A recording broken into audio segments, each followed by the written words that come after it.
Good evening engineers, कैसे हैं आप सब। उम्मीद करते हैं आप सब बहुत अच्छे होंगे और अपनी तैयारी को बहुत अच्छे से कर रहे होंगे। पिछले एक दो दो क्लास से लगभग क्लास आपका डिले हो रहा है एक्चुअली कि पहले एक दिन तो मैंने क्लास किया था पर मैं कर नहीं पाया था, तो उस दिन आपका क्लास अधूरा रह गया था और कल आपकी क्लास नहीं हुई है।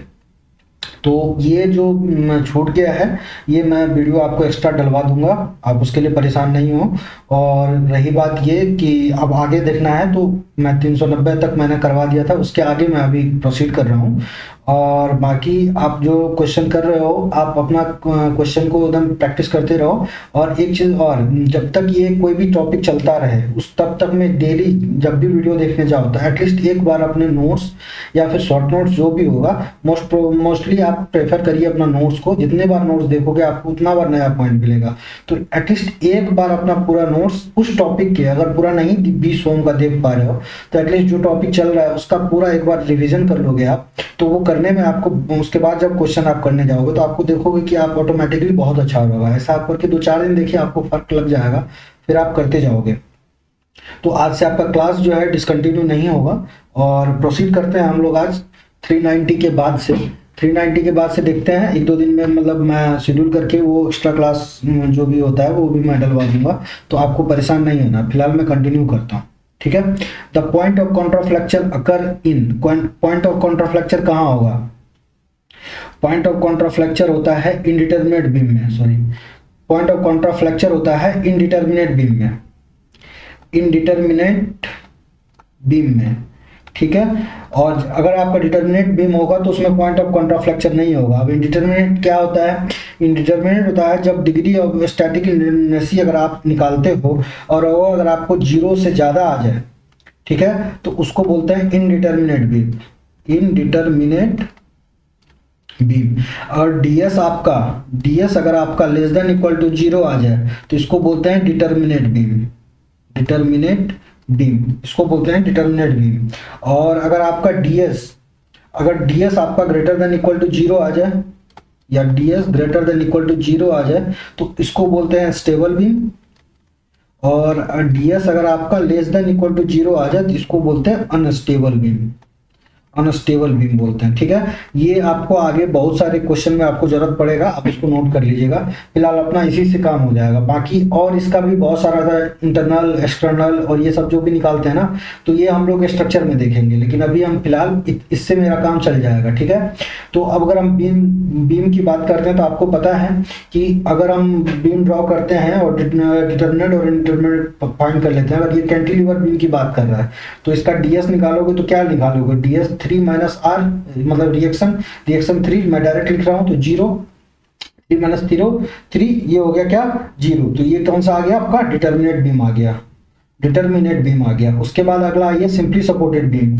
अगर आपको सिंपली सपोर्टेड एक बीम बोला है, ठीक है, तो चलिए अगर आपको ये सिंपली सपोर्टेड बीम बोला है तो आप ds क्या लिखोगे? ds लिखोगे 4 minus 3, that is equal to क्या लिखोगे?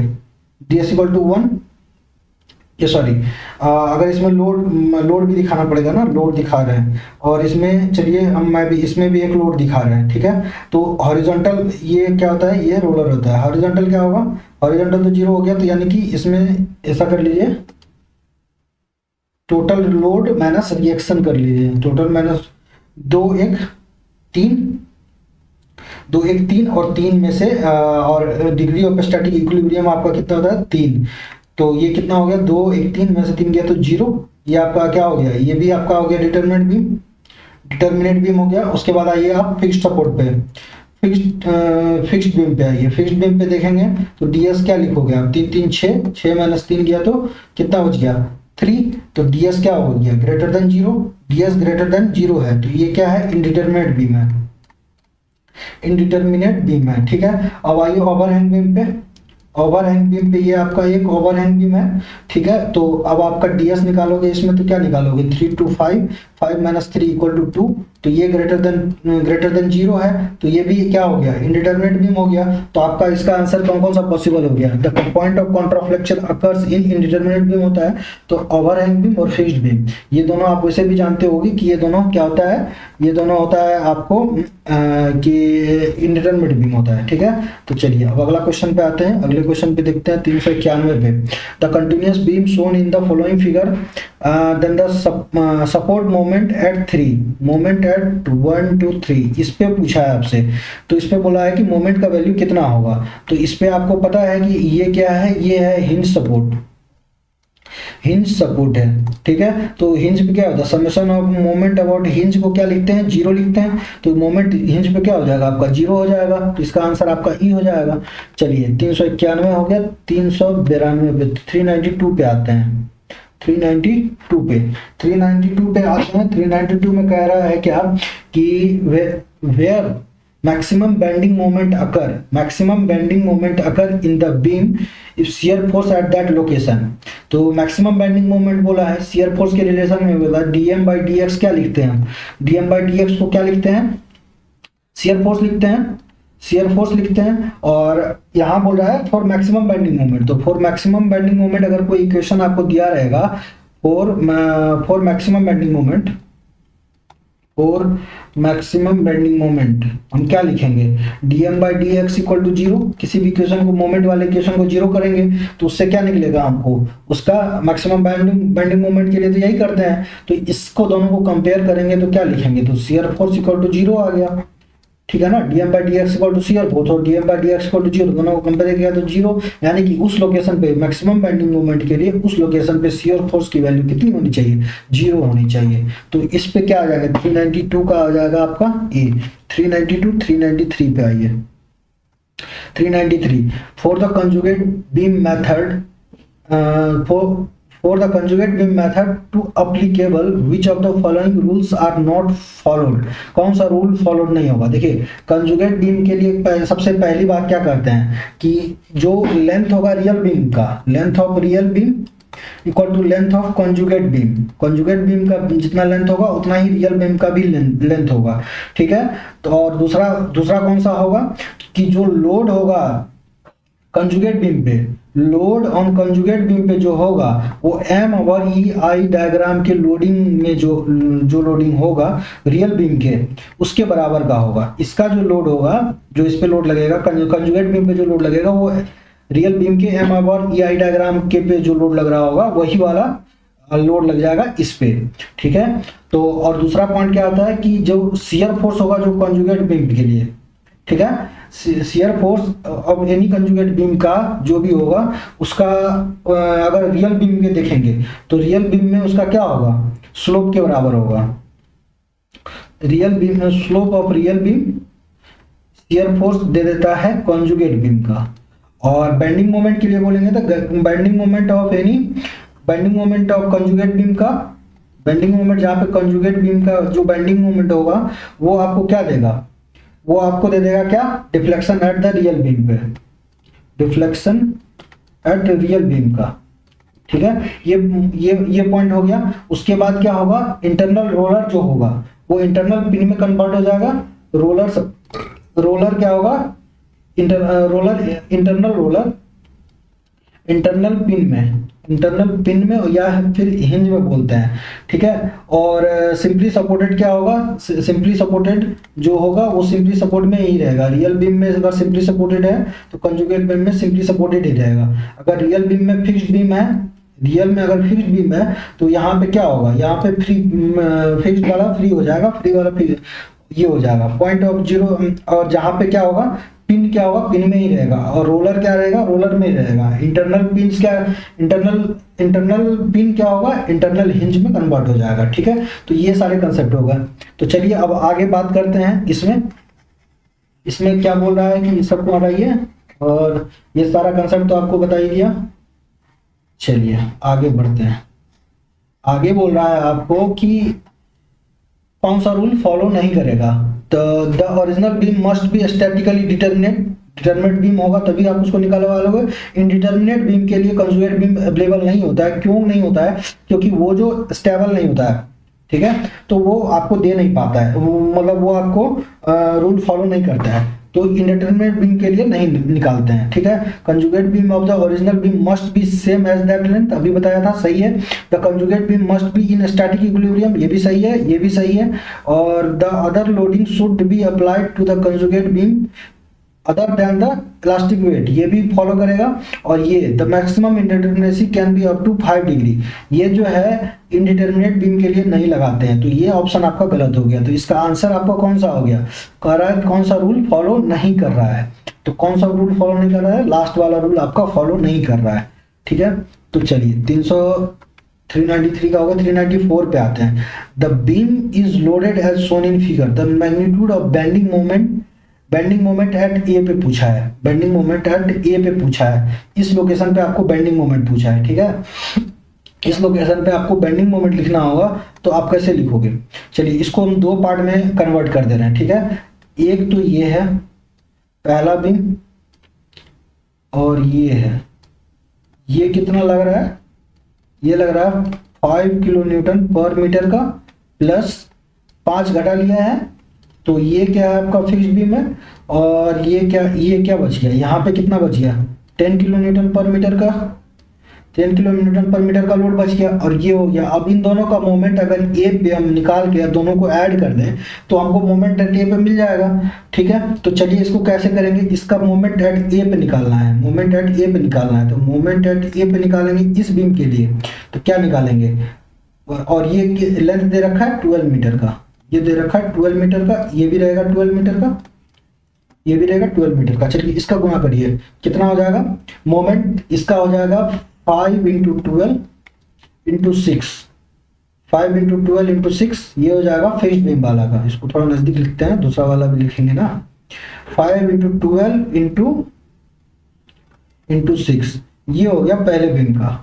और मोमेंट एट ए अगर दूसरे बीम का लिखेंगे, इस पॉइंट पे ही लिखना है ना, ए पॉइंट पे ही लिखना है, तो ए पॉइंट पे लिखोगे तो क्या लिखोगे, 1/2 लोड कितना है 10 इंटू लेंथ कितना दे रखा है 12, ये लोडिंग इंटू ये डिस्टेंस की है, ये सेंट्रॉइड की बात कर रहे हैं ना, ये इसका सेंट्रॉइड कितना होता है, अगर ये यहाँ से यहाँ तक की बात करें फिक्स्ड बीम पे ए पे लिख रहे हैं तो ये L/3 होता है, ठीक है। तो ये हो जाएगा 12/3, तो इसको प्लस लिखेंगे, ये लिखेंगे कितना L/3, तो 12/3। तो अब इसको गुना करिए, कितना हो गया 12 पंचे 60 और 60 छक्के 36, यानी कि 360। और ये कितना हो गया 3 दूना 6, अब 6 दूना 12, ये 2 मरतबा कट गया 20, अब 12 गुना 20, 12 दूना 24, 240। अब इसको ऐड करिए 360, ये तो हो गया 0, 6 4 10 की 0 हासिल लेंगे, और 3 5 1 6, ये आ गया कितना, मोमेंट एट ए पे कितना आ गया 600 किलो न्यूटन का आ गया, 600 किलो न्यूटन मीटर का आ गया, किलो न्यूटन मीटर का आया। तो अब इसका आंसर क्या हो जाएगा 394 का, 394 का आंसर अब आपका हो गया 600 किलो न्यूटन मीटर, यानी कि 394 का बी हो गया आंसर। चलिए अब आगे बढ़ते हैं, 395 पाइए कंटिन्यूअस बीम और क्या होता है, कंटिन्यूअस बीम वो बीम होता है जो मोर देन 2 सपोर्ट से ज्यादा पे जो बीम सपोर्टेड होगा उसको बोलेंगे कंटिन्यूअस बीम। तो और ये क्या होगा, कंटिन्यूअस बीम क्या होता है, ये स्ट्रॉन्ग होता है ये किससे, सिंपली सपोर्टेड बीम के कंपैरिजन में, ठीक है। तो चलिए आप बात करते हैं continuous beam, stronger and much steeper than the simply supported beam, ये सही है। Weaker and less steeper, weaker नहीं होता है, subjected to excessive strain stressing, ये सब भी नहीं होता है। The strain double the maximum bending moment and the simple, ये नहीं होता है। कंटिन्यूअस बीम वही होता है जो ये क्या होता है, स्ट्रॉन्गर होता है सिंपली सपोर्टेड बीम के, ठीक है। चलिए आगे बढ़ते हैं, 396 पे आते हैं। A beam supported on the more than 2 span two support, more than 2 support, यही बोला था आपको कंटिन्यूअस बीम होता है। 396 का कंटिन्यूअस बीम बताया था आपको, तो ये हो जाएगा इसका आंसर डी, ठीक है। चलिए आगे बढ़ते हैं, 396 का आंसर हो गया डी। 397 पे आइए, 396 के बाद 398 पे आ गया, चलिए ठीक है। Variation of bending moment under the UDL in beam, देखिए यूडीएल के अंडर में वेरिएशन अब किसका पूछा है, बेंडिंग मोमेंट का पूछा है। तो आपको एक टेबल बताया था, अगर नो लोड होगा लोड का वेरिएशन बताया था, लोड का बताया था, यानी कि ये तो लोड हो गया इधर ना, लोडिंग यहाँ पे होगा, लोडिंग और आपका शियर फोर्स का वेरिएशन और बेंडिंग मोमेंट का वेरिएशन, ये हो गया शियर फोर्स डायग्राम का वेरिएशन, और ये हो गया बीएमडी का वेरिएशन, बीएमडी का वेरिएशन। ठीक है, आप समझ जाएंगे। नो लोड अगर हुआ, नो लोड हुआ तो शियर फोर्स में क्या करेंगे, स्ट्रेट लाइन, स्ट्रेट लाइन, और इसमें क्या आएगा, इंक्लाइंड लाइन, इंक्लाइंड लाइन, या फिर पॉइंट नो लोड का मतलब कि अगर पॉइंट लोड भी रहा तो भी, और यूडीएल में अगर रहा तो यहाँ पे एसएफडी में कैसा आएगा, इंक्लाइंड लाइन, इंक्लाइंड, और बीएमडी में क्या आएगा 2 डिग्री, और यूबीएल की बात करेंगे, यूबीएल की बात करेंगे तो इसमें क्या आएगा 2 डिग्री और इसमें आएगा 3 डिग्री। चलिए अब हम बात करते हैं इसमें the variation of bending moment under the UDL, bending moment बोला है, यूडीएल बोला है, तो यूडीएल में आइए और बेंडिंग मोमेंट में आइए, क्या आया, पाराबोलिक 2 डिग्री कर्व आएगा, पाराबोलिक होगा, और इसको बोलते हैं क्यूबिक पाराबोला 3 डिग्री कर्व को। तो चलिए पाराबोलिक वेरिएशन 398 का क्या हो जाएगा, 398 का हो जाएगा आपका बी आंसर, पाराबोलिक वेरिएशन। और 399 पे आइए, the simply supported beam of 5 meter span carries a point load 100 kilo newton at 2 meter from the left support, then the bending moment on it. देखिए एक सिंपली सपोर्टेड बीम बोला है, क्या बोला है, बोला है कि एक सिंपली सपोर्टेड बीम है, और ये इस पे क्या है कि आपको लग रहा है क्या 100 किलो न्यूटन मीटर का, 100 किलो न्यूटन का लोड लग रहा है लेफ्ट सपोर्ट से 2 मीटर पे, तो ये डिस्टेंस कितना हो गया 3 मीटर, तो इसका लोड हम निकाल लेंगे, तो मैक्सिमम बेंडिंग मोमेंट निकालेंगे ना, मैक्सिमम बेंडिंग मोमेंट के लिए इसका लोड निकाल लीजिए। तो या तो हम डायरेक्ट आपको पहले बेसिक कंसेप्ट में, बेसिक तरीके से मैं बता देता हूँ, R A plus R B equal to कितना हो जाएगा 100, और आर ए इंटू अगर हम आर ए निकाल रहे हैं ना, तो ये हो गया आर ए और ये हो गया आर बी, तो R A into 5 equal to load into 100 into 3, और ये आर ए कितना आ गया आपको 100 इंटू 3 डिवाइड बाय 5, तो ये 20, तो आर ए कितना आ गया 60, तो आर बी कितना हो गया 100 माइनस 60 यानी कि 40, तो आर बी आ गया, तो आर ए आ गया आपका 60 और आर बी आ गया आपका 30 किलो न्यूटन, ये दोनों किलो न्यूटन का है। ठीक है, दोनों किलो न्यूटन में। तो चलिए मैक्सिमम बेंडिंग मोमेंट कहाँ होगा, जहां पे पॉइंट लोड एक्ट कर रहा होगा। ठीक है, तो पॉइंट लोड, क्योंकि इसका अगर हम एसएफडी ड्रॉ करेंगे तो क्या ड्रॉ करेंगे, ये हो गया 60, यहाँ तक आया 60 से नीचे गया 40 और लास्ट में आ गया ये 40, ये हो गया 60 40, तो यहाँ यहीं पे हमारा क्या होगा मैक्सिमम बेंडिंग मोमेंट होगा।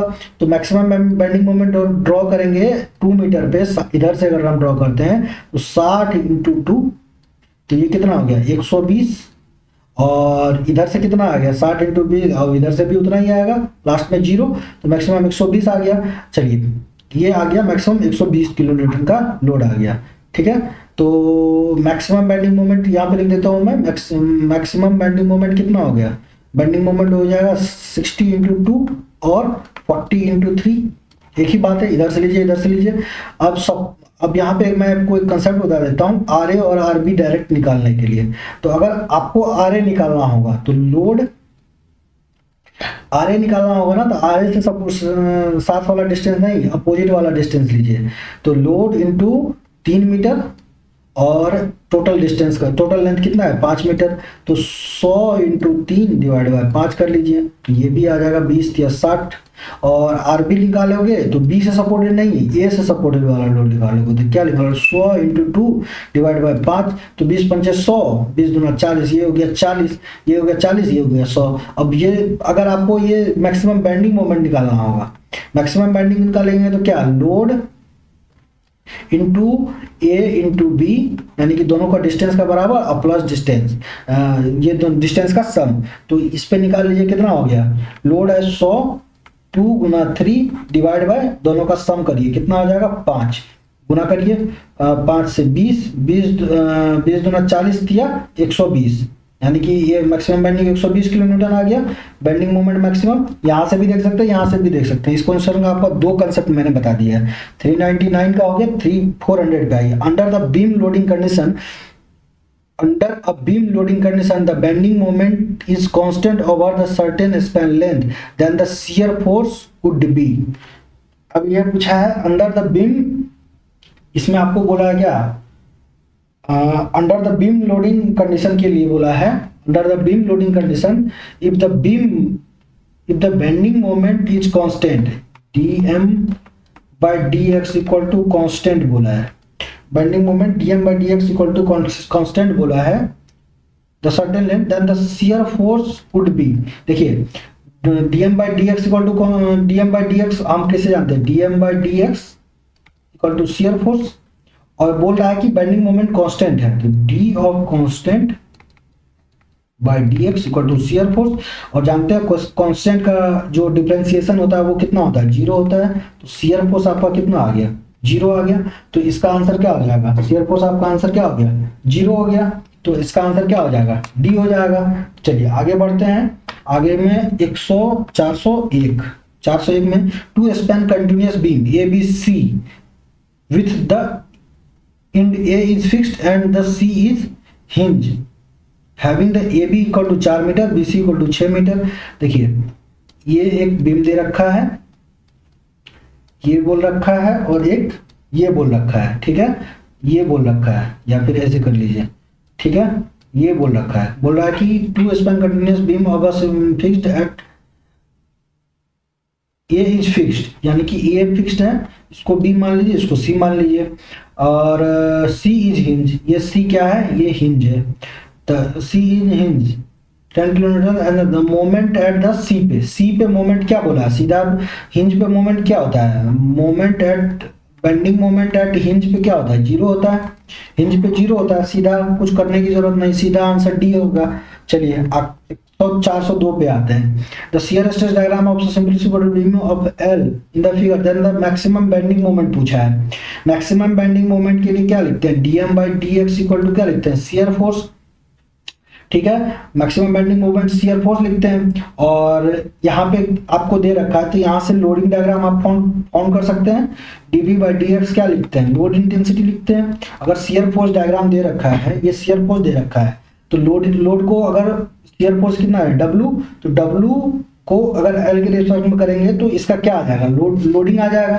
तो लोड क्या आ जाएगा, ये तो आपका इंड स्पैन है तो यहाँ पे रिएक्शन आएगा, लोड कितना आएगा, W आएगा L1 डिस्टेंस पे, ये कितना W, और ये क्या है L2, नहीं ये यहाँ पे भी क्या है W है और ये L1 है, ठीक है, W है और ये L1 है। तो अब मैक्सिमम लोड का मैक्सिमम बेंडिंग मोमेंट कहाँ पे होगा, जहाँ पे लोड लगेगा, अभी आपको बताया था पिछले वाले कंसेप्ट से, तो अभी हम निकाल लेंगे कहाँ, यहीं पे हमारा मैक्सिमम बेंडिंग मोमेंट होगा, चाहे तो यहाँ मिलेगा चाहे तो यहाँ मिलेगा, और अभी हम देख रहे हैं क्या, यहाँ पे भी मैक्सिमम बेंडिंग मोमेंट, यहाँ पे भी मैक्सिमम मोमेंट, अगर इसका बेंडिंग मोमेंट डायग्राम ड्रॉ करेंगे तो RA कितना लिखेंगे W, और RB कितना लिखेंगे, ये भी W, तो W इंटू L1, तो यहाँ से क्या आ गया W इंटू L1 हो गया, और यहाँ तक में कोई लोड नहीं थी, चलिए कांस्टेंट हो गया, और फिर यहाँ से W इंटू L1, तो ये क्या हो गया W इंटू L1, तो मैक्सिमम बेंडिंग कितना हो गया, W इंटू L1 हो गया, तो इसका आंसर क्या हो गया, W इंटू L1,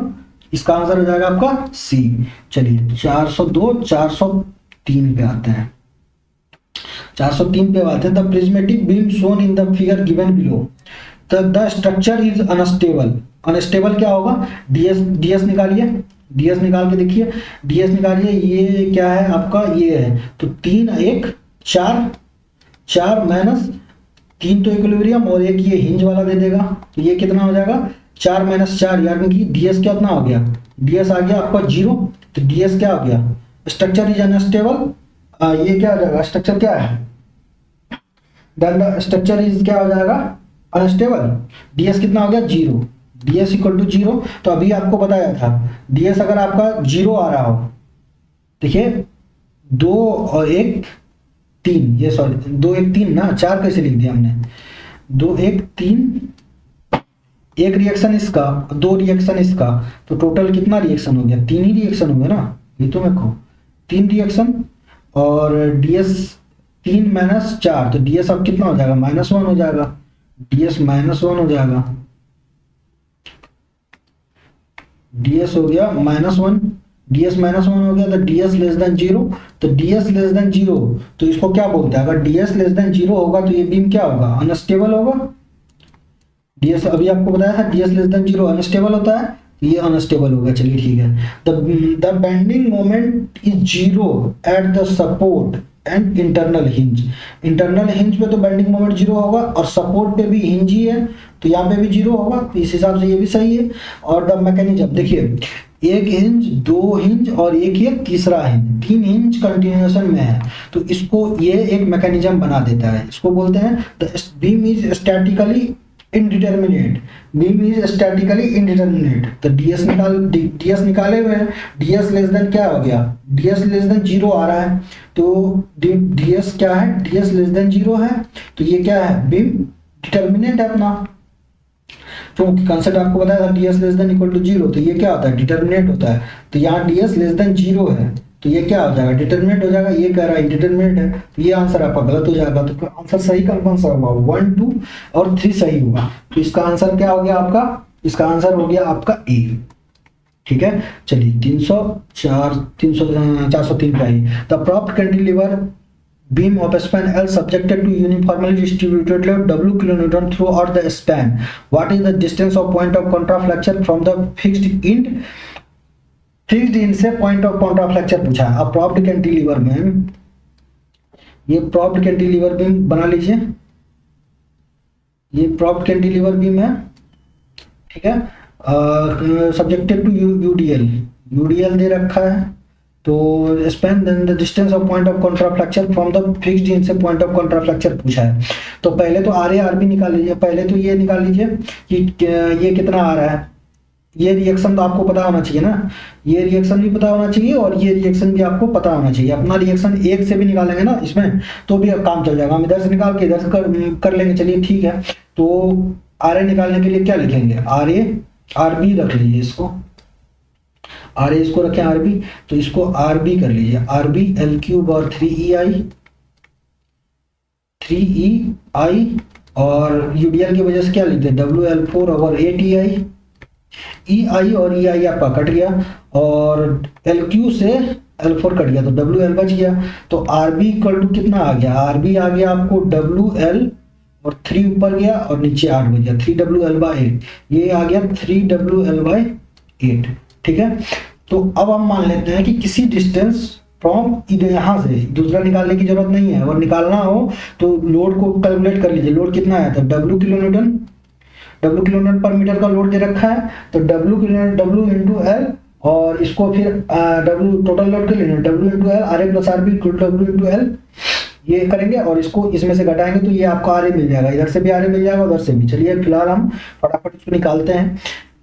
हमने मान लिया कि यहाँ से x डिस्टेंस पे 3 इस इंड से x डिस्टेंस पे आपका क्या हो रहा है कि इसका 0 हो रहा है। तो अब हम यहां से निकाल लीजिए, तो bending moment eight x distance पे निकाल लीजिए। क्या निकालेंगे, 3WL बाई 8 इंटू एक्स, और ये बराबर किसके हो जाएगा, W इंटू एक्स बाई 2। ठीक है, x से x कट गया, W से W कट गया और ये 2 से 4 मरतबा, 2 से 4 कट गया। अब ये क्या हो गया, ये क्या हो गया 3L by 4, x equal to यहाँ से क्या आ गया 3L by 4, x equal to 3L by 4। अगर ये x equal to 3L by 4 है तो अगर हम फिक्स्ड इंड से बात करें, यहाँ से बात करें तो L माइनस 3L बाई 4 करेंगे तो ये क्या हो गया L बाई 4। तो ये डिस्टेंस क्या हो गया L बाई 4, पॉइंट ऑफ कॉन्ट्राफ्लेक्शन कहाँ पे मिलेगा, L बाई 4 पे, यानी कि 0.25 L पे। तो 404 का आंसर क्या लिखेंगे, 404 का आंसर लिखेंगे हम 0.25 L। आपका आंसर क्या हो गया, इसकी को लिख सकते हैं ना 0.25 L। तो यही आपका आंसर हो गया, 404 का बी आंसर हो गया। 405 पे आइए, the simply supported beam of span L width B and depth D is subjected to rolling concentrated load of a magnitude W and the maximum flexural stress developed at the section at L by 4 distance from the support is। ठीक है, तो इसमें क्या बोल रहा है कि आपको बोल रहा है कि मैक्सिमम फ्लेक्सुरल स्ट्रेस निकालिए। तो फ्लेक्सुरल स्ट्रेस के लिए पता है M upon I equal to sigma by Y equal to E by R. और ये बोल रहा है कि एक सिंपली सपोर्टेड बीम है, ठीक है, और L/4 डिस्टेंस पे आपका L/4 डिस्टेंस पे simply supported beam L width ये दे रखा है कि ये सिंपली सपोर्टेड बीम है, इसका विड्थ क्या है B है और डेप्थ क्या है D है। इसका विड्थ B है और डेप्थ D है, ठीक है। चलिए डेप्थ दी है, आगे बढ़िए। The subjected to the rolling concentrated load, load अगर ये एक rolling concentrated load at the depth D, rolling concentrated W, the maximum flexural stress develop at the section L/4 distance from the support end. Support से अगर ये यहाँ से L/4 distance पे है तो इसका निकाल लीजिए m upon I equal to sigma by Y. तो ये आपको पूछा है, तो सिग्मा इक्वल टू क्या लिखेंगे m upon I into Y. m क्या लिखोगे, m को लिखेंगे maximum bending moment.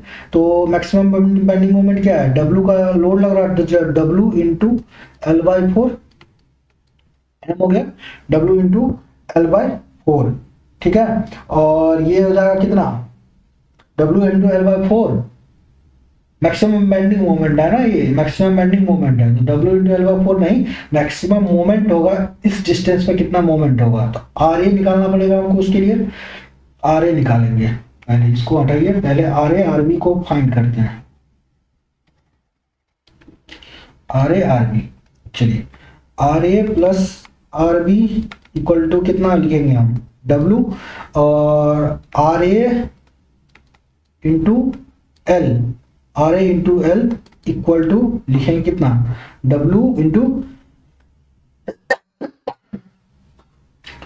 W into, अगर ये L/4 है तो ये 3L/4 है, W इंटू 3L/4।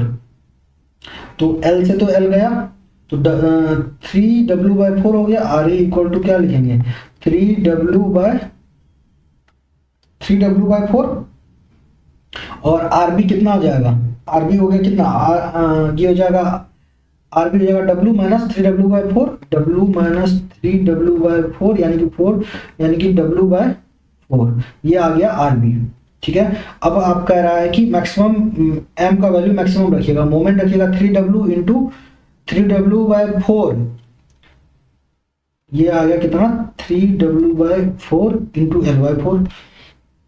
तो 3W/4 इंटू L/4 ये आ गया मैक्सिमम इंटू,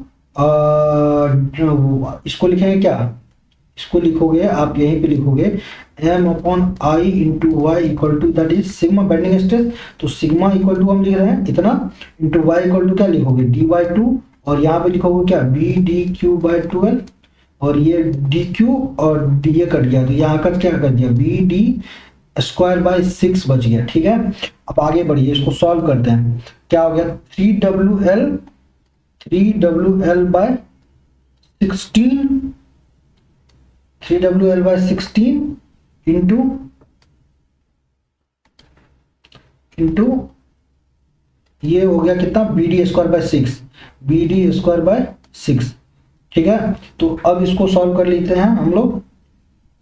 इसको यहाँ पे मैं सॉल्व कर रहा हूँ क्या कि 3W ये क्या हो गया 6 को ऊपर भेजिए, 18 WL डिवाइड बाय 16 BD², 2 से काटिए, 2 9 18 और 2 8 16, तो ये कितना आ रहा है 2 9 18 9 टाइम्स और 2 8 16, तो 9WL/8, तो ये क्या हो गया 9WL/8 BD², आपका ये हो गया 9WL/8 BD², ये आपका आंसर हो गया सी। 405 का आंसर क्या होगा, 405 का आंसर हो गया सी। 406 पे आइए, 406 पे the train of 4 wheel load 30 kilometre, 10 kilometre, 20 kilometre and 40 kilometre distance है, अभी इतना पासिंग थ्रू द लोडिंग, अब इतना द राइड। ये देखिए ये क्वेश्चन है ILD का, ILD का क्वेश्चन है, ये ILD करेंगे स्ट्रक्चर में, इसमें कुछ कंसेप्ट बताने पड़ेंगे मुझे, तो वो उसमें देखेंगे, स्ट्रक्चर में देख लेंगे इसको, ठीक है। चलिए फिलहाल आगे बढ़ते हैं। The cantilever beam of span L subjected to uniformly varying load uniformly varying load having the W kilo newton at the free end, 0 kilo newton at the fixed end. देखिए एक ये लोड रखा है, यहाँ रखा है 0, यहाँ रखा है W, और ये फिक्स्ड इंड है। ठीक है, ये आपका फिक्स्ड इंड है।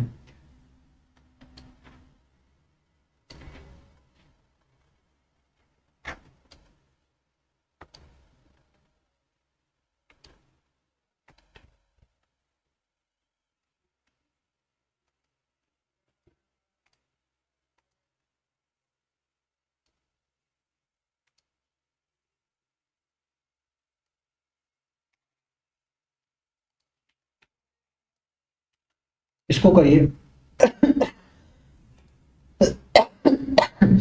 बोल रहा है continuous beam of subjected Alto uniformly distributed. एक ये है, ये आपका कैंटिलीवर बीम है, ठीक है, और ये आपका फिक्स्ड इंड है। फिक्स्ड इंड है। अब बोल रहा है कि W kilo newton at fix support और 0 kilo newton at, W kilo newton at fix support और 0 किलो न्यूटन एट दे रखा है कितना, कि ये दे रखा है आपको इतना 0। Then the fixed end, the magnitude of the slope of shear force diagram at fixed end and the magnitude of the slope of the shear force diagram at free end। देखिए magnitude of the shear force diagram का बोला है ना, shear force अगर हम draw करेंगे तो अगर ये W दे रखा होगा तो इसको क्या लिखेंगे, इसका लोडिंग डायग्राम WL/2, तो ये करिए WL/2, और ये यहाँ पे मैक्सिमम लोड है तो शियर यहाँ पे 0, और ये क्या होगा, यहाँ से 0 आएगा। तो चलिए यहाँ पे हो गया आपका 0, तो यहाँ पे क्या होगा, थीटा क्या होगा, स्लोप होगा -W, और यहाँ पे स्लोप क्या होगा, थीटा क्या होगा 0। तो क्या हो गया, स्लोप क्या बोला, slope of shear force diagram at fixed end, fixed end पे 0 है। अब magnitude of the slope of the shear force diagram at free end, free end पे क्या है, इसका W है। ठीक है, तो क्या है, ये लोडिंग है, तो यहाँ पे मैग्नीट्यूड की हम बात कर रहे हैं, तो slope at fixed end, theta at fixed end, ये क्या हो गया W, तो theta at fixed end less than equal to क्या है, theta of free end. Free end पे स्लोप 0 है, थीटा इस पे 0 है, तो ये क्या हो गया, W is more less than, इसका आंसर क्या हो जाएगा, ये आपका आंसर हो गया आपका B, लेस होगा, फिक्स्ड पे लेस होगा। 408 पे है, the point of contraflexure is the point where bending moment changes sign, यही है, सीधा आंसर है। पॉइंट ऑफ कॉन्ट्राफ्लेक्चर क्या होता है, जहाँ पे बेंडिंग मोमेंट क्या करता है, चेंज साइन को चेंज करता है, तो वही होता है where bending moment changes sign, point of contraflexure यही होता है। चलिए 409 पे आता है, the shear force diagram for a cantilever beam carrying a uniformly distributed load per unit length will B.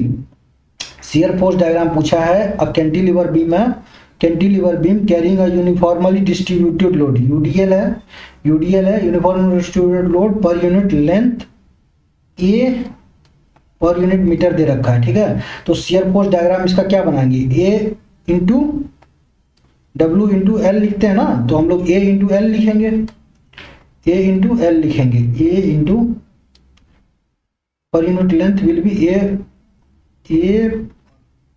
A into ये, अगर ये L है तो W इंटू एल हो गया। ठीक है, तो अब इसका शियर फोर्स डायग्राम बनाओगे तो आप क्या बनाओगे, A इंटू WL, ये AL लिखोगे, AL लिखोगे, और ये क्या शियर फोर्स है तो इंक्लाइंड ये वाला बनाओगे, तो इसका कैसा बन रहा है, इसका ट्रायंगल बन रहा है। तो ट्रायंगल कौन सा बन रहा है, इसमें क्या हो गया, इसका कौन सा बन रहा है, ट्रायंगल बन रहा है, तो कौन सा, राइट एंगल ट्रायंगल, ये 90 डिग्री है, 90 डिग्री है, तो राइट एंगल ट्रायंगल बन गया। तो चलिए राइट एंगल ट्रायंगल बन गया। ठीक है, तो चलिए आगे बढ़ते हैं। शियर फोर्स डायग्राम क्या हो गया, राइट एंगल ट्रायंगल हो गया। और BMD का, इसी का BMD भी ड्रॉ कर सकते हैं, BMD तो पैराबोलिक होगा, ये तो हमको भी पता है। चलिए आगे बढ़ते हैं, 300, 409, 405, 410 पे आइए। Simply supported beam carrying two equal concentrated load W at distance L/3। देखिए एक सिंपली सपोर्टेड बीम है और बोल रहा है कि W किलो न्यूटन का है, और ये L/3 डिस्टेंस पे है, ये L/3 डिस्टेंस पे तीनों अपार्ट है। either support, then the maximum bending moment of the beam, maximum bending moment कहाँ होगा, यहीं पे होगा। और हम यहाँ देख रहे हैं सिमेट्री से देख लेंगे, तो अगर ये डब्ल्यू डब्ल्यू है और एल पे है तो आर बी और आर ए दोनों W W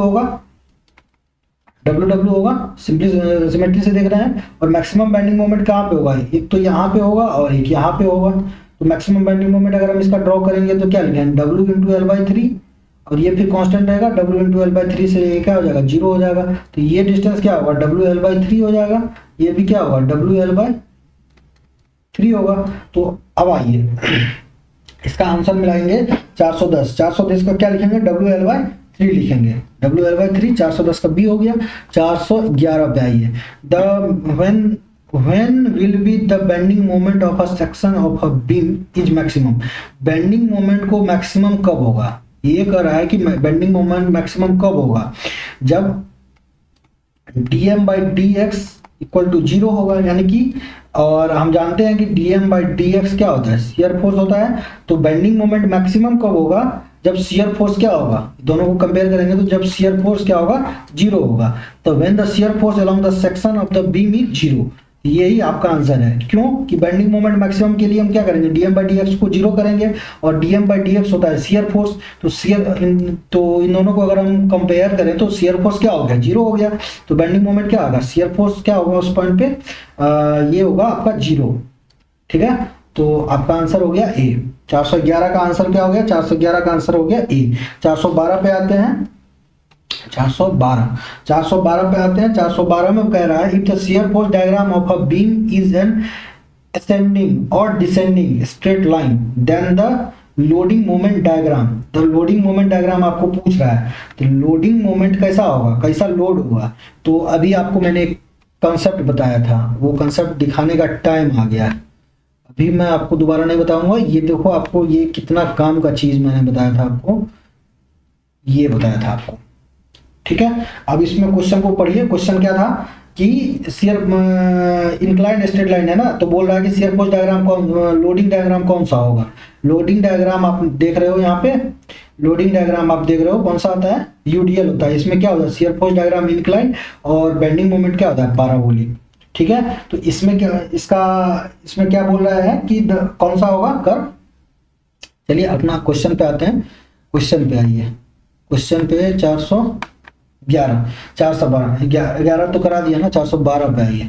if the shear force diagram of the beam of ascending और descending straight line, inclined straight line बोला है, bending moment of the bending moment diagram will be, BMD कैसा होगा, उसका BMD आपको बताया था, पैराबोलिक होगा। कौन सा लोडिंग के लिए, तो आपने उससे लोडिंग फाइंड कर लिया। अगर आपको यूडीएल रहेगा, यूडीएल रहा, और क्या the shear force diagram of ascending और डिसेंडिंग है, तो आपको शियर फोर्स डायग्राम आपको बताया था मैंने कि पैराबोलिक होगा उसका, तो पैराबोलिक होगा। अभी उसकी टेबल से मैंने आपको बताया। चलिए 413 नंबर क्वेश्चन को देखते हैं। 413 नंबर क्वेश्चन में क्या बोल रहा है कि select the bending moment diagram, select the bending moment diagram for the simply supported beam as shown in the figure। देखिए इसमें simply supported by इसका बोला है, तो इसको हम एक नॉर्मल वे में देखते हैं क्या आता है कि ये एक बीम हो गया, इस पॉइंट पे जहां पे ये लोड है तो इसको डायरेक्ट लोड को ट्रांसफर कर देते हैं, और ये मोमेंट अगर कुछ ना कुछ ये डिस्टेंस रहा होगा, ये कुछ भी डिस्टेंस रहा होगा, चलिए अभी कुछ नहीं दिया रखा है मैंने एक्स मार के, चलो सब आपको बताने के लिए कि ये एक ऐसा मोमेंट बना देगा, तो यहाँ पे एक क्या लगेगा, मोमेंट लग जाएगा एंटी क्लॉकवाइज का। ठीक है, तो अब देखिए दो कंसेप्ट आपको मैं बता देता हूँ कि अगर किसी भी सेक्शन पे अगर आपको आप यहाँ पे बीएमडी देख लीजिए, अगर बेंडिंग मोमेंट क्लॉकवाइज डायरेक्शन में होगा, अगर मोमेंट अगर आपका क्लॉकवाइज होगा, तो मोमेंट अगर क्लॉकवाइज होगा तो आपका बीएमडी में कैसा साइन दिखेगा, अगर बीएमडी में क्या होगा कि उसका साइन आपको बढ़ा हुआ दिखेगा, यानी कि बीएमडी उस पॉइंट पे मतलब इंक्रीज कर जाएगा बेंडिंग मोमेंट। ठीक है, ड्यू टू क्लॉकवाइज मोमेंट की वजह से। अगर एंटी क्लॉकवाइज मोमेंट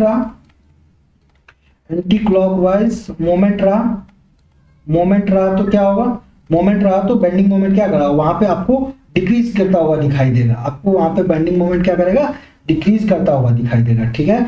तो अब इस चीज का अगर हम बीएमडी बनाएं, अगर ये कोई सिमेट्रिक पॉइंट लोड होगा तो इसका क्या होगा, अगर इसका कोई सिमेट्रिक होगा तो W/2 हो जाएगा और ये भी W/2 हो जाएगा। तो इसका अगर आप बीएमडी ड्रॉ करोगे तो कैसे करोगे, बीएमडी बीएमडी करोगे और इंक्लाइंड स्ट्रेट लाइन करोगे, ठीक है। तो बीएमडी करोगे और ये डिस्टेंस अगर सपोज दैट L/2 रहा तो इसी तरीके से यहाँ तक जाएगा। और यहाँ पे क्या है, एंटी क्लॉकवाइज मोमेंट लग रहा है। एंटी क्लॉकवाइज क्या करेगा, मोमेंट क्या करेगा, एंटी क्लॉकवाइज बेंडिंग मोमेंट को क्या करेगा, घटा देगा। तो ये क्या करेगा, कुछ वैल्यू यहाँ तक घटा देगा, उसके बाद क्या करेगा, ये यहाँ तक मिल जाएगा, ठीक है। तो ये आपको डायग्राम बनाएगा, ये वाला डायग्राम आप मैच कर लीजिए, ये आंसर आपका डी में मैच कर रहा है, ये आंसर हो जाएगा। अगर यही डायग्राम पे यहाँ पे अगर इधर करके इधर क्लॉकवाइज लगा रहा होता तो ये आपका डायग्राम इससे मैच कर जाता, ठीक है। अभी फिलहाल आपका डायग्राम एंटी क्लॉकवाइज में है, तो आपका डायग्राम आंसर आपका बेंडिंग मोमेंट मैच करेगा आंसर डी से, ठीक है। इसका आंसर हो जाएगा क्या, डी, ठीक। चलिए अगले में आते हैं। The simple bending theory, the assumption that the plane section before bending remains plane after bending, इस एजम्पशन को बोलते हैं बर्नौली एजम्पशन, इसको बोलते हैं बर्नौली एजम्पशन। और ये जो होता है न्यूट्रल एक्सिस के स्ट्रेन जो है, strain is directly proportional to neutral axis होता है, यानी कि जितना न्यूट्रल एक्सिस से जितना ऊपर जाओगे स्ट्रेन उतना ही बढ़ेगा, और न्यूट्रल एक्सिस से आप जितना नीचे आओगे स्ट्रेन उतना ही घटता जाएगा। जैसे कि अगर हम स्ट्रेस रेशन डायग्राम बनाएं तो अगर हम न्यूट्रल एक्सिस से देख रहे हैं, अगर बढ़ते जा रहे हैं तो बढ़ता जा रहे हैं, ठीक है, और घटते जा रहे हैं अगर इसको अगर यहाँ से फिर घटते जाएंगे तो ये घटता जाएगा, फिर ऊपर और नीचे दोनों क्या होगा, बराबर होगा। तो strain is proportional to the distance of the neutral axis, ठीक है, न्यूट्रल एक्सिस के प्रोपोर्शनल होगा, ये आंसर हो जाएगा। इसी में the strain of the fibre proportional to the their distance of the neutral axis, neutral axis से डिस्टेंस जहाँ पे स्ट्रेन निकालना होगा उस पॉइंट का न्यूट्रल एक्सिस से आप वो ले लोगे तो आपको आंसर मिल जाएगा, ठीक है। तो ये हो गया आपका आंसर, ये stress is directly proportional to strain is proportional to the distance of neutral axis, यही हो जाएगा। 15 पे आइए, simply supported beam with equal overhang on both side carry a uniformly distributed load entire length of the percentage of overhang। देखिए ये पूछा है कि ये एक आपका सिंपली सपोर्टेड बीम है, ओवरहैंग बीम है, ये ओवरहैंग बीम है और बोल रहा है कि इसका परसेंटेज ओवरहैंग बताइए। अगर ये दोनों इक्वल ओवरहैंग है तो maximum sagging bending moment, maximum sagging equal to maximum hogging bending moment. तो मैक्सिमम सैगिंग बेंडिंग मोमेंट आपको पता होगा W/8 L square minus 4A square equal to क्या लिखते हैं, W इंटू A/2, यानी कि W स्क्वायर/2। इसको सॉल्व करिए तो क्या लिखेंगे, WL square plus minus 4WA square equal to WA square. अब इसको करिए, WL square equal to WA square, WL square अब माइनस ये हो जाएगा प्लस 4WA स्क्वायर/8, ठीक है। अब इसको सॉल्व कर लीजिए तो ये क्या हो जाएगा, WL स्क्वायर/8 इक्वल टू 8 इधर आ गया, 4WA square minus 4 plus 4WA square, 2 चौका 8, 4W स्क्वायर। तो ये हो जाएगा कितना, 8 से 8 गया तो WL स्क्वायर इक्वल टू कितना हो गया, 8WA स्क्वायर। W से W कट गया तो L और परसेंटेज ओवरहैंग के टर्म में पूछा है ना, तो A इक्वल टू क्या लिखोगे, L स्क्वायर/8 का रूट, यानी कि L/2 लिखोगे। अब आ जाओ L/2 लिख दिए। चलिए अब परसेंटेज ओवरहैंग निकालना है, तो क्या, overhang divide by A plus 2A plus L। तो A को लिखो क्या, A का वैल्यू निकाल लिया है, L/2 divide by 2 into L/2 और प्लस L का वैल्यू कितना है, और L का और ये 2 और L इक्वल टू क्या लिखोगे, L इक्वल टू लिखोगे आप यहाँ से देखो L का वैल्यू A के टर्म में एल का वैल्यू ए के टर्म में, या फिर इसको लिखोगे क्या, L/2√2 लिखा है ना, तो इसको तो एल ही रखो, तो फिर एल का एल ही रखोगे। अब 2 से 2 कट गया, L/√2 और L/2√2 दोनों को सॉल्व करेंगे तो कितना आ जाएगा। दोनों को सॉल्व, अगर इन दोनों को आप काट छाट करोगे और ये परसेंटेज है तो इसको गुना 100 से भी करना पड़ेगा, गुना 100 से भी करना पड़ेगा, तो ये कितना आ जाएगा 20.71% आता है। ठीक है, ये आपका आंसर मैच करेगा बी से। चलिए 415 416 में आइए। The shear force diagram of a beam as shown, shear force diagram पूछा है, तो पहले हम क्या करते हैं, आर ए और आर बी निकाल लेते हैं, आर ए और आर बी। तो यहाँ से निकाल लीजिए R A plus R B. पहले तो एक रफ डायग्राम बना लीजिए, क्या है, ये हो जाएगा आर ए, ये हो जाएगा आर बी, और यहाँ पे 10 × 1, और ये किसे लग रहा है, क्लॉकवाइज मोमेंट लग रहा है। ठीक है, ये क्या है कि ये क्लॉकवाइज मोमेंट लग रहा है, ये क्लॉकवाइज मोमेंट बना देगा, तो 10 का ये क्लॉकवाइज मोमेंट बना दिया। ठीक है, अब इसको करिए, R A into R B equal to load कितना है 0, तो आर ए इंटू एल, अब इधर से करिए, आर ए इंटू एल दे रखा है 10 मीटर, और equal to R A into L plus moment का वैल्यू तो पूरा प्लस क्लॉकवाइज मोमेंट है, तो ये कितना आ जाएगा, क्लॉकवाइज मोमेंट है तो आपको हो गया 10 इक्वल टू 0, तो आर ए इक्वल टू कितना आ गया -1, आर ए इक्वल टू -1 आ गया। तो शियर फोर्स डायग्राम पूछा है आपसे, the shear force diagram of the beam as shown in the figure.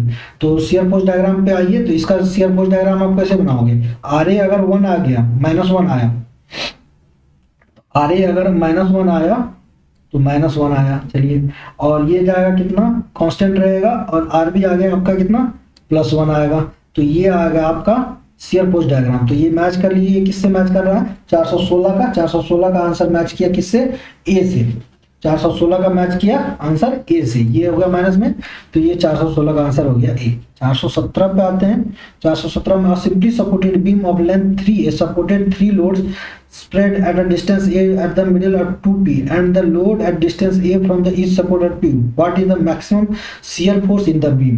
बोला है एक सिंपली सपोर्टेड बीम है, a simply supported beam of length 3a, 3 loads are separated by distance a, middle load is 2p।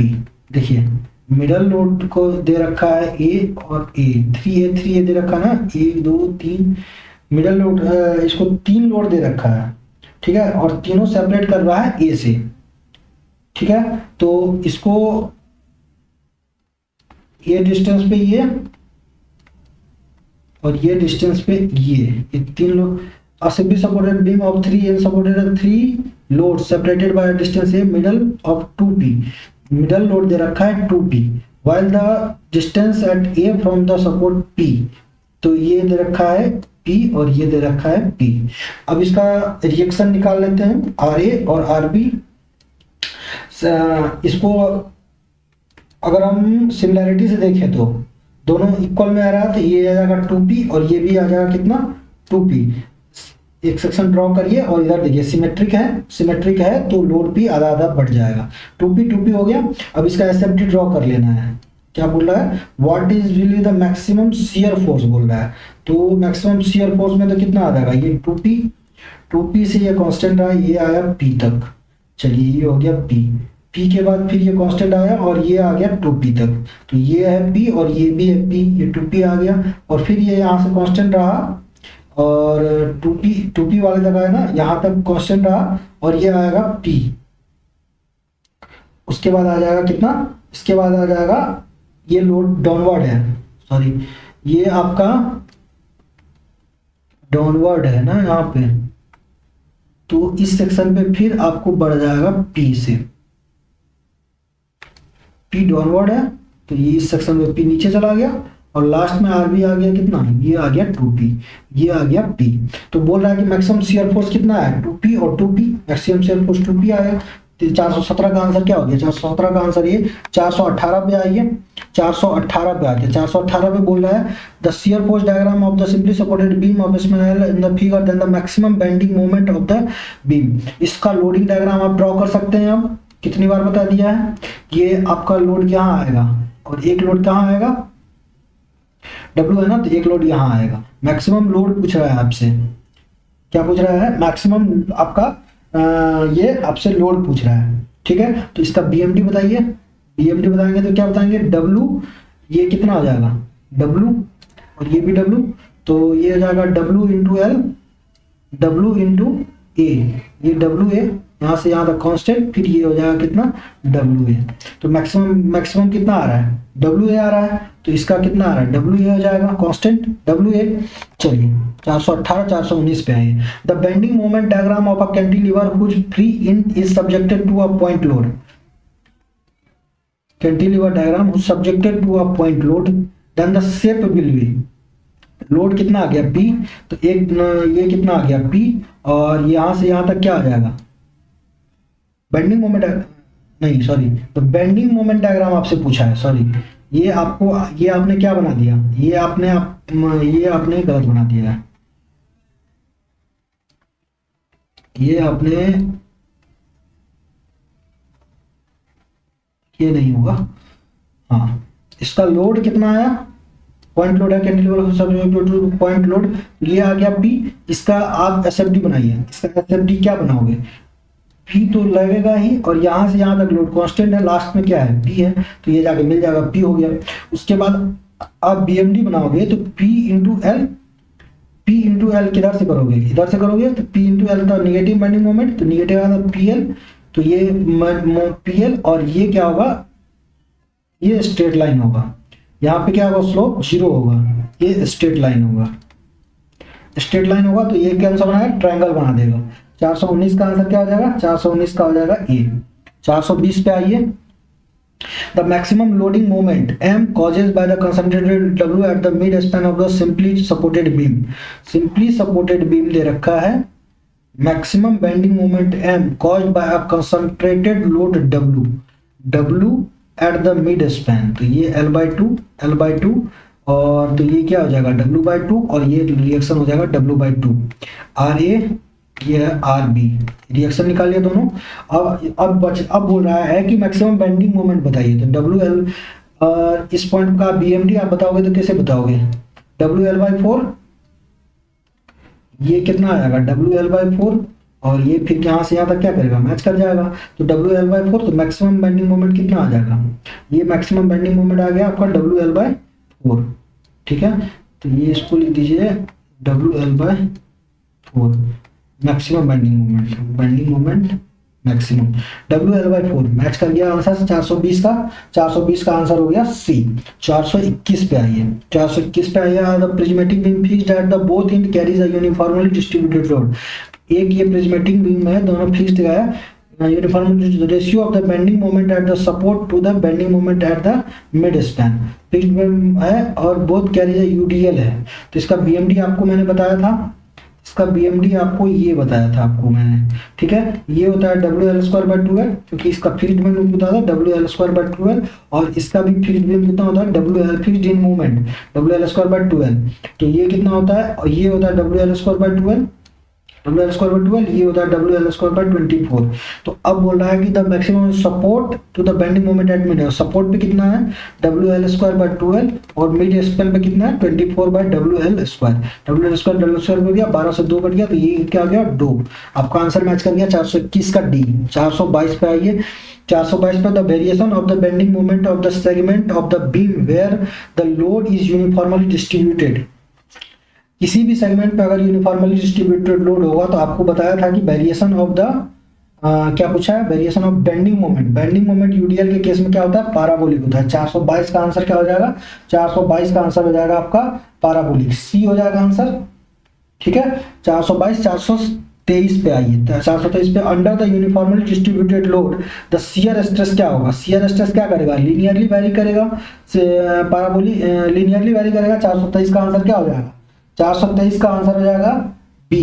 Linearly vary करेगा। अभी आपको बताया था पिछले वाले टेबल से, वो टेबल देख लीजिए। टेबल से आपको अभी 5 क्वेश्चन बन चुके हैं, 4 या 5 क्वेश्चन करीब करीब बन गया है।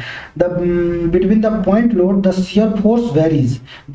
दो पॉइंट लोड के बीच में शियर फोर्स क्या रहता है? कांस्टेंट रहता है। शियर फोर्स कांस्टेंट रहता है, बेंडिंग मोमेंट लीनियरली वेरी करता है।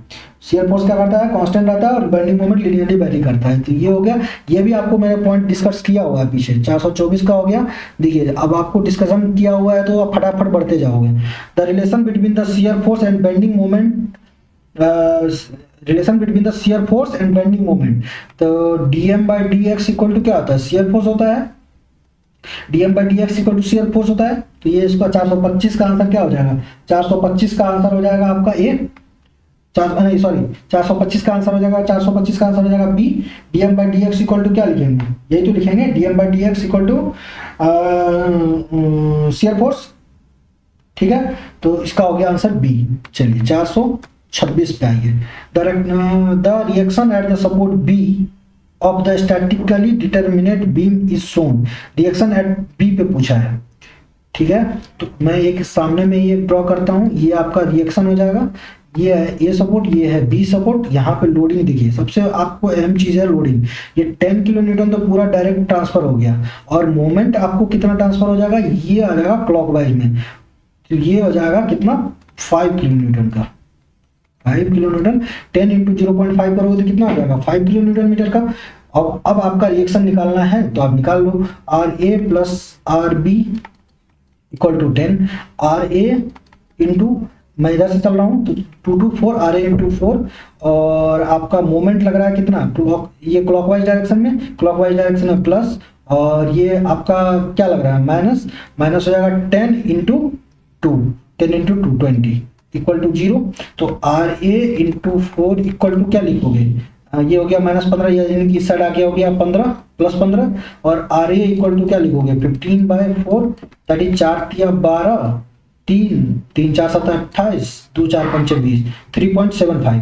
तो आर ए इक्वल टू क्या आ गया? 3.75। 3.75। Then the reaction at support B. तो रिएक्शन एट सपोर्ट बी बोला है आपको, आर ए आ गया, आर बी निकालिए। रिएक्शन एट सपोर्ट बी निकालोगे तो 10 माइनस 3.75 कर लीजिए। क्या आ गया? 10 माइनस 3.75, 10 माइनस 3.75, सॉरी 10 माइनस 3.75, 6.25। ये आ जाएगा कितना? 6.25, 6.25 किलो न्यूटन का। ये आंसर आ गया किलो न्यूटन में। 6.25 किलो न्यूटन आंसर आपका मैच कर गया। कौन सा? 426 का डी। 427 पे आइए। 426 का हो गया, 427 पे आइए। 427 पे बोलते हैं the relation between the transverse load and the shear, relation between the transfer load and shear in the beam. Transverse load and shear, load and shear. तो dv by D X equal to क्या लिखते हैं? Loading diagram लिखते हैं, load लिखते हैं, यानी कि w लिखते हैं। तो dv by D X equal to w, dv by D X equal to w, dv by D X equal to w। ये आंसर आ गया। 427 का आंसर क्या लिखोगे? 427 का आंसर लिखोगे ए। ठीक है, 427 में आंसर आ गया आपका ए। ठीक है, चलिए आगे बढ़ते हैं 428 पे। 428 पे आइए। The shear force of any section of the algebraic sum of the following either side of the. Shear force बोला है ना, shear force algebraic sum of the transverse load. Shear force अगर किसी को लिखते हैं तो ट्रांसवर्स फोर्स का समेशन लिखते हैं शियर फोर्स। तो 428 का क्या लिखोगे? ट्रांसवर्स का 428 का लिखोगे B, transverse force. Shear force किसी भी सेक्शन का अगर हम शियर फोर्स लिख रहे होंगे तो summation of either left side और आइदर राइट साइड का ट्रांसवर्स फोर्स का समेशन लिखते हैं। यही हो गया। 429 पे आइए। Beam is capable to resisting. Beam क्या होता है? अब बीम, अगर ये एक बीम है आपका, तो ये क्या क्या कर सकता है? ये आपका एक्सियल फोर्स ले सकता है, एक्सियल फोर्स ले सकता है। उसके बाद ये आपका शियर फोर्स ले सकता है, शियर फोर्स ले सकता है, और ये आपका क्या ले सकता है? मोमेंट भी ले सकता है, मोमेंट भी ले सकता है। तो एक्सियल फोर्स, शियर फोर्स और मोमेंट तीनों ले सकता है। तो बीम आपका तीनों लेता है। तो इसका आंसर 429 का क्या लिखोगे? 429 का आंसर लिखोगे ये all of the above, shear force, bending moment, all of the above, ठीक है। 430 पे आई है। The fixed beam of a carrying a uniformly distributed load over the span of the point of Contra fracture occur, 2 point of contra fracture occur, then the adjacent form of the cantilever of the span, then the distance is, they are equidistant from the center, center से equidistance पे है, then the and the its distance पूछा है। तो बोला है कि एक ये बीम है, फिक्स्ड बीम है, फिक्स्ड बीम है, और बोल रहा है कि fixed beam carrying a UDL uniformly distributed point of Contra fracture. आपको पता है कि इसका बीएमडी हमने आपको अभी कई बार बना के दिखा दिया है, ये डिस्टेंस आपको बना के दिखा दे रखा है। तो ये पहला डिस्टेंस है क्या, x1, और दूसरा डिस्टेंस है, दूसरा पॉइंट ऑफ कॉन्ट्रा फ्रैक्चर क्या होगा, x2। तो अब इसका और इसका आपको बता रखा है WL² fixed in moment WL²/12, ये अदर से भी क्या होगा WL²/12। और इसका लोडिंग अगर हम लोड निकालते हैं तो रिएक्शन क्या लिखेंगे, ये रिएक्शन निकालेंगे W×L और W×L/2। ये इसका लोड लिखेंगे कितना WL/2, ठीक है। तो WL/2 और ये भी लिखेंगे क्या WL/2। चलिए अब बेंडिंग इक्वेशन लिख दीजिए, mx लेट, अगर हम इस डिस्टेंस यहाँ से x डिस्टेंस में मांगते हैं कि अगर मान के चलते हैं कि x डिस्टेंस पे हमारा क्या होगा, मैक्सिमम बेंडिंग मोमेंट होगा। तो मैक्सिमम बेंडिंग मोमेंट जहाँ पे होगा वहीं पे शियर फोर्स 0 होगा। मैक्सिमम बेंडिंग मोमेंट के लिए चलिए इक्वेशन लिखिए, तो WL/2 into x, WL/2 into X minus W into x/2 और W इंटू x/2 और प्लस, और ये माइनस में, तो और इसमें क्या लिखेंगे -WL²/12। तो अब और क्या है कि अब इसको क्या करेंगे, for point of Contra fracture देखना है, तो मैक्सिमम बेंडिंग मोमेंट जहां होगा वहीं पे पॉइंट ऑफ कॉन्ट्रा फ्रैक्चर होगा। तो मैक्सिमम बेंडिंग मोमेंट के लिए dm/dx इक्वल टू 0 करेंगे, dm/dx इक्वल टू 0 करेंगे। चलिए अब इसको क्या करते हैं, तो अब मोमेंट अबाउट x पे या तो इसको डिफरेंशिएट कर लीजिए या फिर मोमेंट अबाउट x को 0 कर लीजिए। दोनों से आपको इसको सबसे बढ़िया है मोमेंट को 0 कर लीजिए, यहाँ पे कर लीजिए mx इक्वल टू क्या होगा 0, mx इक्वल टू 0। तो mx इक्वल टू 0 करेंगे तो क्या होगा WLx, सॉरी इसको मिटाइए,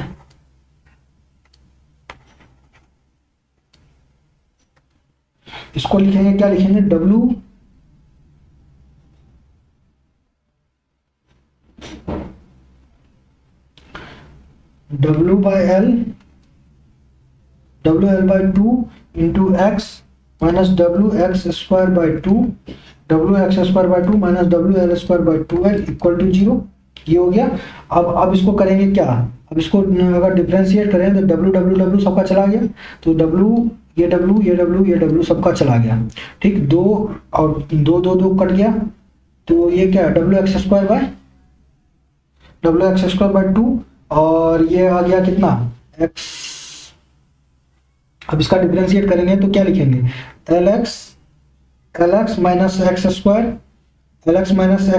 और माइनस L²/6 इक्वल टू 2 यहाँ से 2 से कट गया, 2 6 12, 2 से चला गया उधर, तो इक्वल टू 0। अब इसको अगर आप सॉल्व करोगे तो x1 और x2 दो वैल्यू, ये एक क्वाड्रेटिक इक्वेशन बन गया। x1 आएगा क्या आपका, x1 मैं डायरेक्ट लिख दे रहा हूँ, अब सॉल्व करना ना, L/2 प्लस L/2√3 और x2 आएगा कितना L/2 प्लस L/2√3, ठीक है। अब बोल रहा है कि मिड डिस्टेंस से आप इसका ये बताइए, ठीक है। तो ये डिस्टेंस आपको पता चल गया, ये डिस्टेंस आपको पता है, तो L/2 में से मिड डिस्टेंस तो L/2। अब यहाँ पे एक चीज मैं लिखता जा रहा हूँ ताकि आपको ये सॉल्व हो।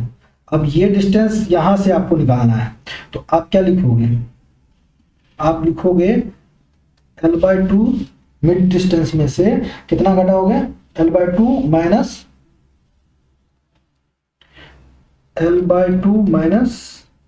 और ये L/2 माइनस, इसको करोगे क्या L/2√3, एक प्लस और एक माइनस ना, तो इसको करिए, ये माइनस है तो ये माइनस L/2√3, L/2 में से ये पहला वाला को इसको घटा दिया तो ये डिस्टेंस आपको मिल जाएगा, यानी कि ये डिस्टेंस मिलेगा। अब इसको सॉल्व करेंगे तो आपको आंसर मिलेगा क्या, आपको मिलेगा L/2√3, L/2 से L/2 कट गया और ये जाएगा माइनस प्लस L/2√3, तो ये डिस्टेंस मिलेगा L/2√3, ये डिस्टेंस मिल गया L/2√3,